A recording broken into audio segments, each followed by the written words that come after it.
Price tag.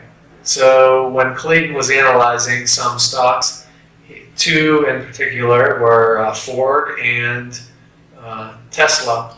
Yeah, these were alternatives because I wasn't able to purchase Volkswagen. I was looking for like some type of car purchase. Mm-hmm.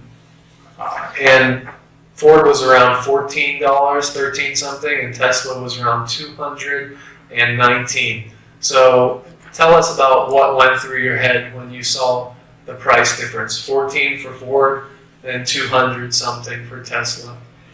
Yeah, it may be illogical, and now like you're giving me the tools to look deeper behind that price tag, whatever the stock is supposed to be.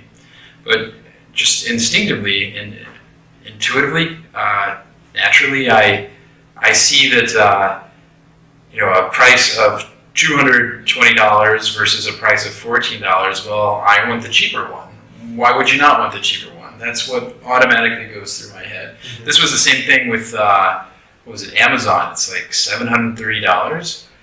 Yeah, I don't want to buy that. That's too expensive. So this idea that I have of a piece of paper stock costing $300 or Tesla $220, it seems to me like I should go with the cheaper one. That was my first impulse, and yeah, I guess it's wrong. Well, in the case that you don't have $700 to invest in Amazon, then the cheaper stocks would obviously be more attractive to you. So if you couldn't purchase a very expensive stock. Yeah.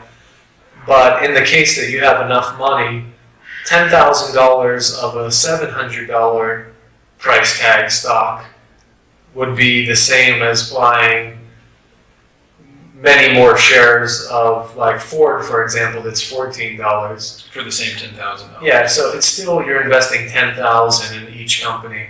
So when you look at this price tag or the share price, don't be too concerned about the share price or that price tag on it because it doesn't really mean a lot. This is just some kind of price that has been set by the company or their board members or the stock exchange. By Mr. Market from last time. Yeah. So what you want to be more aware of is if it's overpriced or underpriced, the actual value of the company. Don't worry about the price tag of it.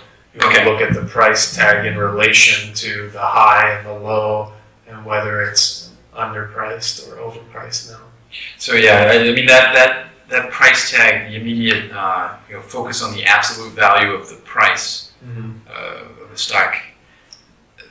That's just my first inclination. Something that back when I would look at stocks in high school, when we would just look down the paper, and I had no additional information to see whether that price is justified or how the relation, the 52-week thing that you were saying. How does that relate to the potential highs and lows? Yeah. So yeah, I guess like I'm aware before we started meeting, I would never have been aware that is like a false logic, a false way of looking at things. Mm-hmm. But now with the value investing and talking to you, seeing that it can be justified to have a high price. It depends on the value of that company. So that's very helpful to me.